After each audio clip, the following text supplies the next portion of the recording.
G'day guys, my name is Daniel and welcome back to my YouTube channel. Today we're going to be giving a quick review on the G3 Flex camera and UniFi Protect. Now don't forget, if you like this video, smash that subscribe button, press the thumbs up, and we'll just get straight into it. Now the first thing, I do want to apologize for the camera brightness right now. I'm just using a standard webcam. And obviously I can't actually put UniFi Protect into dark mode, which is probably the biggest problem that I have with UniFi Protect. So I do apologize for the massive white that you can see. But look, let's just get straight into the UniFi Protect. Straight up, I'm actually using the Cloud Key Gen 2 for the Protect system, as the standard Dream Machine base doesn't actually have the UniFi Protect implemented in it. And I'm using two G3 flexes. Now I've had this roughly installed for around about 5 to 6 months, and I've got one camera recording only events, and I've got the other camera recording full-time 24 hours a day. Now as you can see from a standard 1 terabyte hard drive, we're receiving roughly 38 days and 14 hours of full-time recording. Now obviously I can put in a bigger hard drive, but for me personally 38 days is perfectly fine. Now, begin with Protect, the first thing that you'll notice is that I have no smart detections. So there is no person detections and there's no vehicle detections. That is because that these are only apply to the G4 series cameras right now. So unfortunately, they don't actually work on a G3 series. And I'm not sure if that's ever planned to change, or whether the G3s are actually capable of doing smart detections or not. But you'll see there that I can't actually see it. The first thing you also notice is motion events. I've got 84 motion events today, 2 cameras total, and I can choose my camera and a list of all the events from here. Now, getting into the camera itself, I have one that actually sits in my backyard, and we'll just bring up the live feed, as you can see here. And I've also got one that faces my driveway. Now, I've had both of these installed for roughly 4, 5, 6 months. I can't remember the exact time frame, but it's at least minimum 4 months. And we've had some pretty critical weather here in Queensland, Australia, where it's been pouring down rain stronger than we've ever received it, to be honest. And this camera here is not sheltered or covered at all. It receives the early morning sun, and if it's raining, it cops a full brunt of the force. Okay, and we'll show a brief video about that later on when we get down to it. Alright, so straight up you can see here that I have the G3 Flex, the backyard, and the driveway camera. And if I bring up the driveway, so you can obviously see that they're also connected at 100 megabits per second, and the last motion was 31 minutes ago and 1 hour ago for the driveway. Now we can bring up the live feed, and the first thing you'll notice is that we got the quality up the top here, auto 720p or 1080p full HD. Okay, and this is what the full HD looks like. Now I do apologize about the color. I use HDR mode, so it just personally in my eyes it looks a little bit better. Now some of the options that we do have on the G3 Flex is we can enable or disable the microphone. Sorry, I'll repeat that. We can disable the microphone. Once disabled, you can't enable it easily, and I'll do a second video on that later on. We can change the brightness, the contrast, the hue, the saturation, the sharpness, the denoise, the auto exposure mode, the orientation, which I leave as auto rotate, infrared, which is night vision, I also leave that as auto, as well as LDC, and HDR, which you can see that I actually have enabled. Now, personally, if we bring this up again, I feel like this picture is a very, very good quality picture for a small, very small 1080p camera. It is very, very small, and you'll see in the future, you'll see further along in this video how small they actually are. But the quality of this during the day actually looks perfect. Okay, now when we click on the camera, you'll see that we get some extra stuff. So the name of the camera, the status is currently connected, the model, the firmware, the FPS is currently sitting at, and a bit rate, which is 6000 bit rate right now. Now, this is important to note, the FPS and a bit rate, because these are not default values. So you actually need to come into, I believe it's recording and recording quality, and you need to adjust the frame rate here and the image quality. So I've got this at maximum FPS that I can possibly go, as well as 100% best image quality. Now, going back onto the About Us page, you can also see obviously the IP address of the camera, the MAC address of the camera, the current state that it's being connected for, the uptime of the camera that is being connected for 20 days, and the last motion. In general, we have where we can change the name of the camera, the microphone sensitivity of the camera, whether you want the status light on or off, as well as enabling things such as whether you want the time displayed on the camera, whether you want the camera name displayed on the camera, whether you want the UniFi logo, and the bitrate displayed on the camera. Now, under recording, you can actually choose to always record or only record motion events or never. Now, for this camera, I have this set to always record, but for my backyard camera, I have only to record on motion events. The recording quality, which is what we just went through, and of course the motion events on how long before you want it to trigger, so how long the motion has to occur, as well as how long before the motion do you want to record, as well as how long after the emotion. Now, I've got it at maxed, as well as the enhanced algorithm, just that way when we go into the events page, we can see what happened directly before the motion and what happened directly after the emotion. You also have zones, which are motion zones. Now, I've already got some motion zones set up, and we'll go through and show you that in a moment. So we got motion zones and we got privacy zones. I don't actually have any privacy zones set up. Now, a privacy zone is a section that you don't want to record. So if there is motion in the privacy zone, it will not record this. Under the motion zone, though, if we go to add motion zone, you'll see that I've actually got front door motion zone, new zone, which is this one down here, and I should call this walkway, as well as car area.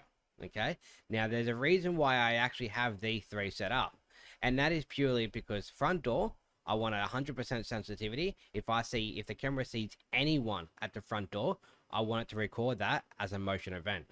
The new zone is a footpath. This was used for a bit of testing, so if anyone is walking past a footpath right here, it will also record that motion event.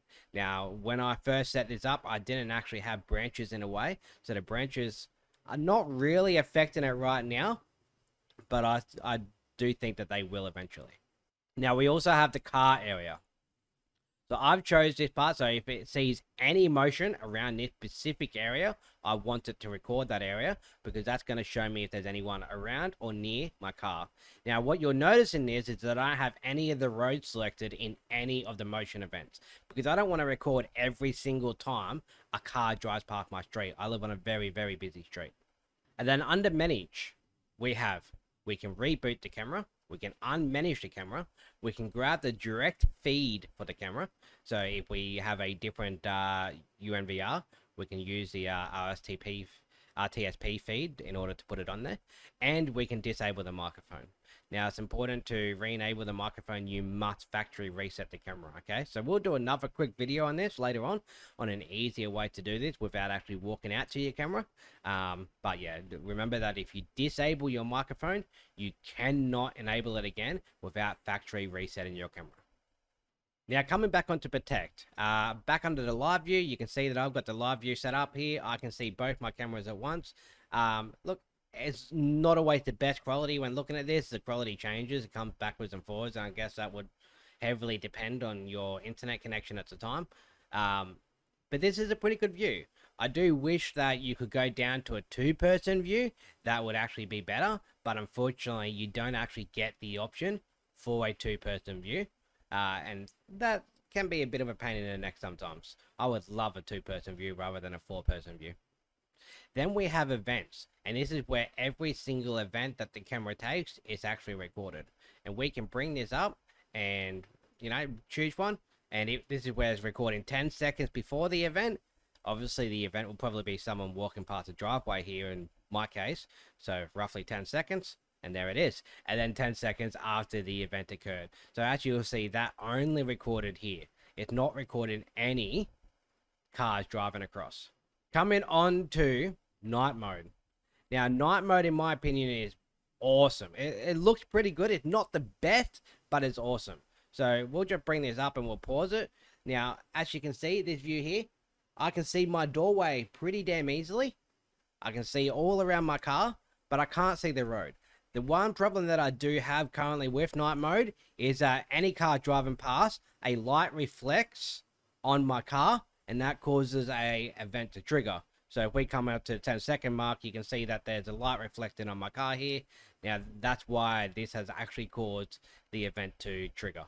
But look, I don't mind night mode. It's a pretty good night mode for what I want to use it for the driveway point of view and my front door. I can see this perfectly. Now, I've done a series of tests where I walk out my front door and it does actually record me.